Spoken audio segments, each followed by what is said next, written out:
योगेन चित्तस्य पदेन वाचां मलं शरीरस्य च वैद्यकेन योपाकरोतं प्रवरं मुनीनां पतञ्जलिं प्राञ्जलिरानतोऽस्मि। आबाहुपुरुषाकारं शङ्खचक्रासिधारिणं सहस्रशिरसं श्वेतं प्रणमामि पतञ्जलिम्।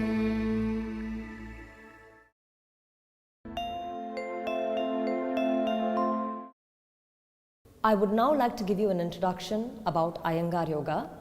Like all forms or all systems of yoga that are practiced, Iyengar Yoga also follows the Ashtanga Yoga premise. In all systems, the code of conduct, that is the moral code of conduct, the stability of the mind, the stability of the body, as well as concentration, contemplation are important features. These factors are common across all systems of yoga. Iyengar Yoga also endorses it. This system was practiced and propagated by Sri D.K. Iyengar. In the system, the body is considered to be a readily available and immediately accessible tool for a yogic pursuit. It considers that the body, mind and spirit are very intricately linked. One cannot be of an unhealthy body and then have a strong or spiritual mind. It's very difficult to be suffering in the body, and therefore it's important to cleanse the body and make it healthy by the constant practice of asanas. This delivers a stable mind and spirit. This is the logic, or this is the idea of the practice itself. Asanas are practiced in an in-depth and highly aligned manner. There are main features of Iyengar Yoga. The first is that all asanas and pranayama are practiced in an in-depth and a very methodical manner. Every individual's constitution and condition is considered. Nobody is considered to be too sick or too old for practicing, because let's say a person is unable to do a pose, we then have a variety of yoga properties such as blocks, bricks, blankets, bolsters, etc. that we use to enable a practitioner to experience the asana and benefit from the same. Next is the procedure or the practice of sequencing. There is no preset or predetermined or a single sequence of practice for a class. It varies depending on the constitution of the class. Let's say in today's class, or the individuals in the class have a hunched back or a compromised lumbar spine, then the way in which the asanas are sequenced or the actions are sequenced in a class is so that the asanas may penetrate that area and then give it an intelligent, active response. And therefore, the way of sequencing is not preset. It's really a very dynamic process. It is so that some parts may be awakened or certain principles may be delivered. This may be how to operate the sternum, how to roll the shoulder, how to pull the back ribs in, etc. Also the length of time. Sometimes the asanas are done in rapid progression, but otherwise we stay in an asana for a length of time. This is to see actions and responses. When we do an action, what is the response? How do all parts of the body respond? What is the response from the arch of the foot to the big toe, all the way to your toe, fingernails, chest, etc. The energy distribution of an asana should be equal throughout. It should be harmonious. How to establish this? What corrections to make? To do this, we stay in an asana for a length of time. We make observations, and then depending on every individual, we initiate appropriate corrections. Alignment is one of the founding principles. It is not about just going to a posture, it's about how to do an asana right. These are the main principles of Iyengar Yoga. In today's episode, we will see TRIKONASANA. TRIKONASANA is a lateral pose. By lateral pose, I mean that the spine does not extend forward, rather it's aligned on the spine.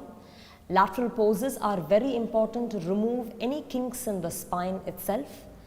Trikonasana means triangle. It is a triangle pose where the shape between the legs is a triangle. When the hand is placed by the sides of the foot, between the wrist and the frontal foot, we form a triangle. This triangular pose, or the relevance of the triangle itself, is very important in the alignment of Trikonasana. We will see how. We will now proceed and see how to do Trikonasana.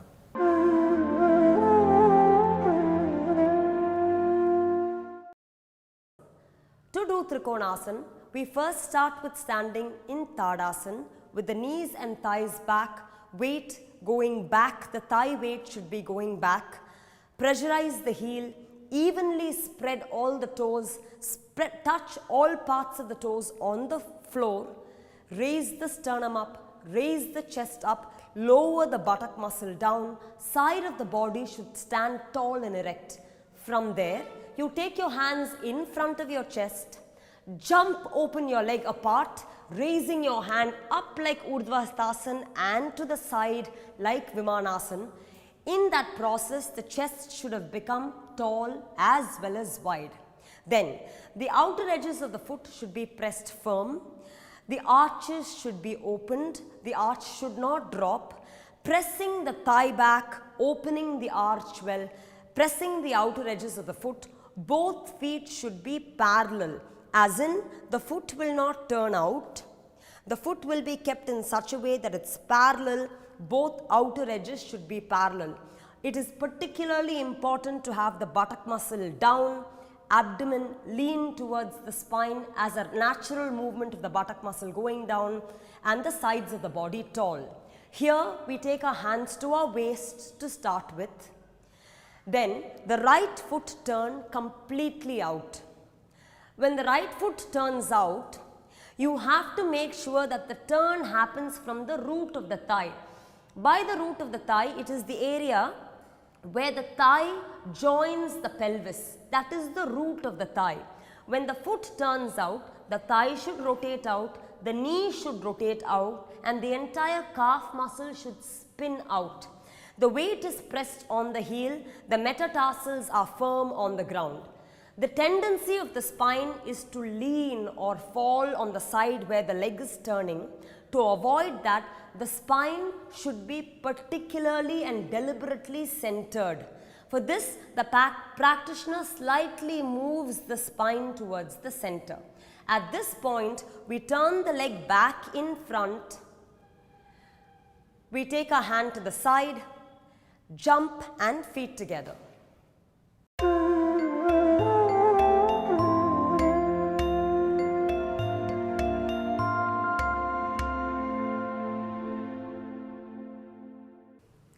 Now we'll be moving to Trikonasana.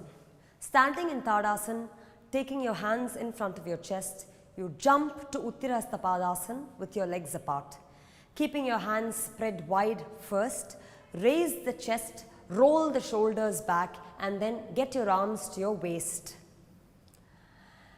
As your arms are on your waist, your elbows will be slightly backward so that the back ribs come in and the chest lifts up, and so that the shoulders can roll back. With that, we turn our right foot out completely, lift the chest up, and then now keeping the left arm on the waist, we take our right hand up to Urdhva Hastasana. As the right arm goes up, the right side of the body from the outer hip to the outer armpit via the floating rib. The floating rib are the last two ribs in the rib cage. This is an important junction. It's important to have the floating rib lifted and prominently out. So the hands would go slightly more to the left side. The spine will go towards the left side to have the ribs, especially as you can see here, the floating ribs both out and up. With that, turning the left foot completely out, right foot completely out, and the left hip gripped back, the practitioner gives a good extension to the right side of the body and then stretches to the right side. When you stretch to the right side, it's important to maintain the stretch that you had in Urdhva Hastasana. Maintaining the stretch, you go to the final pose where your hand is placed on the ground behind your right foot. When the hand is placed on the ground, some important adjustments are to get the right buttock forward, left hip has to nicely roll back.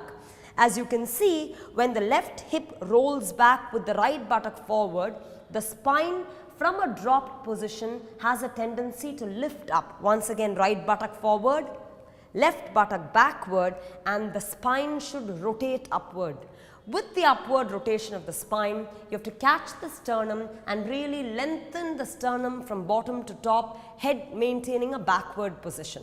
From that position, you take the top and hand up, resembling Vimanasana, where the arm is in line with the shoulder and the bottom arm is in line with the shoulder. From this position, as if you were pulled onto the top arm, you have to come up back in Parshva Hastapadasana, taking your hand on your waist, rotating your foot back in and jumping feet together. Tadasana.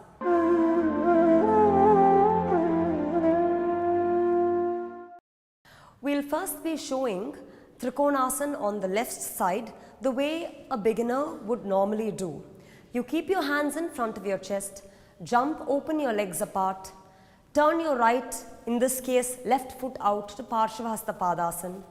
You take your left hand up, and then when you quickly go down to Trikonasana, you feel and you notice, firstly, there is a fall of the spine down. That is, compared to the right side, left side of the chest being up, here the spine falls down. That is one thing that is pertinent to note. The next is the top side of the body has a great length. Even if we measure in terms of spans, the top side of the body is almost 3 spans, whereas we see that the bottom side of the body has hardly any length. It's hardly coming to around 2 spans. So there is a stretch on top which is not accomplished on the lower side. To correct it, we can actually look at progressing in various levels using props in Trikonasana. So we come back up, turn your foot in, jump, feet together. Now we proceed showing the variations on the right side. Keeping your hand in front of your chest, jump, open your legs apart. The width of the leg must be established. We turn your right foot out completely from the root of the thigh, keeping the left hip steadily back, left thigh gripping back. With that, we open our chest, making sure the sternum and spine is both tall and wide. Then taking the right hand up, the right hand must go up to such a position where the palm or the upper arm travels towards the left side, the arm really pulling the spine to the left side.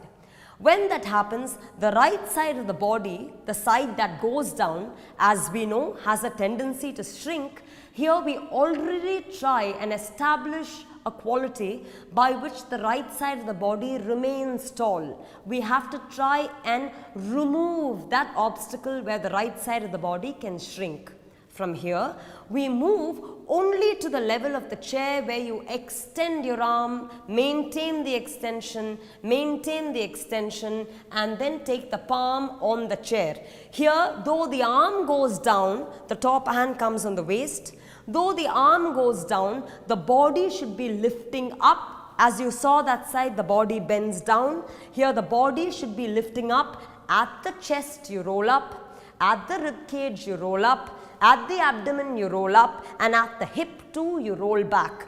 Maintaining the upwardliness of the spine, you really have to pull the longest possible length. So here you see on the top side, while we have the same around 2.5–3 spans, when we come to the bottom side, we have built approximately the same length on both sides of the body without compromising one side. Gripping this length, maintaining the symmetry and alignment, you lower your hand then to the next lower level to the brick. Gradually over a period of few months, you should not go progress immediately, you gradually grow over a few months, and as you do that, once again you try and pull a length on the lower side of the body that's the same as the top side, lifting the spine up at the chest, at the ribs, at the abdomen, and clipping, nicely gripping the left hip back. This should be a precursor to the final position where the hand is taken completely down on the floor as in traditional classical Trikonasana, where the palm is down, we press the palm and really raise the sides of the body forward. From the floating rib, you have to lift the chest up, and from the floating rib, you have to cut the back of the right buttock back. So you have to stretch the buttock back and pull the spine up both at the same time. Compared to what happened initially, you see on the right side, you have the same length that you have now built on the bottom side. It comes to an equal distribution. This symmetry is particularly important. Then you take your top arm up, pushing the down palm, you rotate the entire spine up, crisply lift a good length at the spine, and then pull yourself to the top hand, turning your foot in, jump, feet together, Tadasana.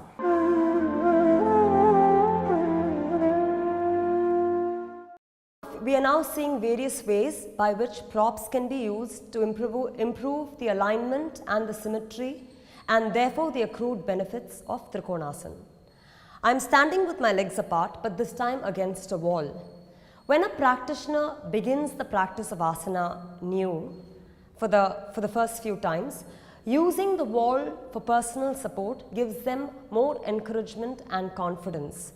Not only that, it allows a person to check if the alignment of an asana is effective. We saw that when we do Trikonasana, the tendency is to skew the hips and to drop the body down.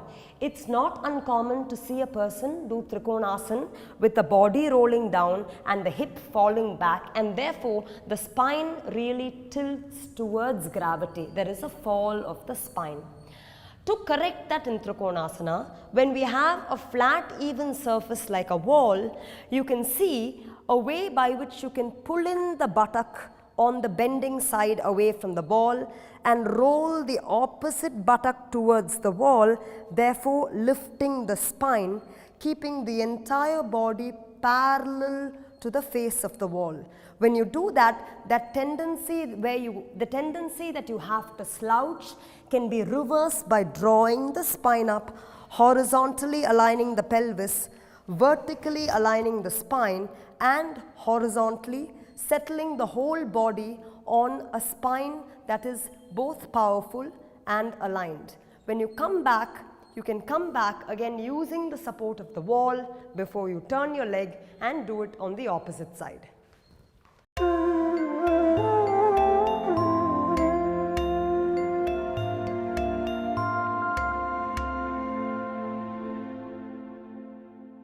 In the practice of standing asanas, there is great control and strength that is built in the legs and the spine. So always after the practice of standing poses, it is wise to perform some kind of a restorative pose.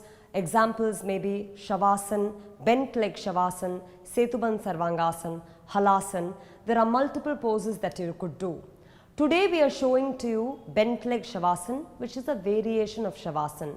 In this, here we have taken a stool topped with a foam.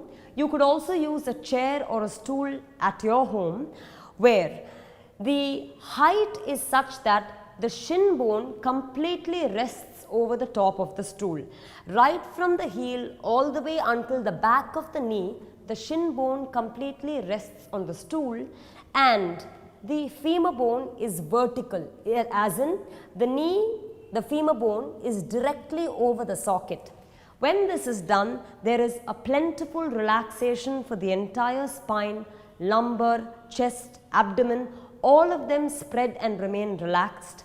A person that practices this at the end of a class or an end of a practice may remain in this pose for up to 10 to 15 minutes. This gives an overall rejuvenation and relaxation to the body.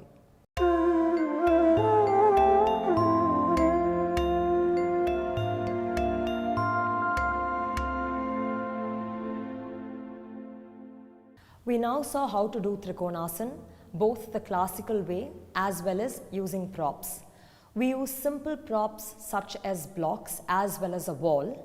It is very important while doing an asana to keep in mind that it's not about going to the final structure of the pose, as in the design of the pose. It's really about how to do a pose right. How can I be well aligned? How can I be symmetrical? What are the actions? What are the responses to these actions? These are the factors that a practitioner must constantly be observant about while practicing any asana. When a practitioner does Trikonasana in a well-aligned and conscious manner, there are several benefits. It greatly helps with the entire length as well as mobility, alignment of the spine. It strengthens the spine, it tones the legs as well. As far as the spine is concerned, starting from the tailbone all the way to the cervical neck, it has plenty benefits. The tailbone as well as hip are well engaged, well opened, and therefore problems with the hip as well as the tailbone, that is the lower pelvis, is well addressed. It relieves a person of backache. Also, when it comes to the neck, when a person turns to look at the palm up, that rotation of the neck gives good mobility as well as relieves neck pain.